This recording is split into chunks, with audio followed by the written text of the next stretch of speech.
اور یہاں پر آپ کو اہم خبر سے اپڈیٹ کریں گے۔ ناروال سے نمائندہ محمد فاروق کی رپورٹ کے مطابق عید الاضحیٰ ہمیں ایثار قربانی کا درس دیتی ہے۔ عید الاضحیٰ معاشرے کے پسے ہوئے طبقات میں خوشیاں بانٹنے کا موقع فراہم کرتی ہے۔ ان خیالات کا اظہار خطیب قاری محمد اشفاق قادری نے جامع مسجد امدادیہ ویسیہ قادریہ محلہ رسول پورہ ناروال میں عید الاضحیٰ کے خطبہ کے دوران کیا۔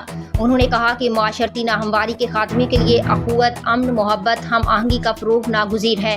ضرورت مند لوگوں کی مدد اور قربانی کے جذبے سے سرشار ہو کر ہی ایک مضبوط فلاحی اسلامی معاشرے کی بنیاد رکھی جا سکتی ہے۔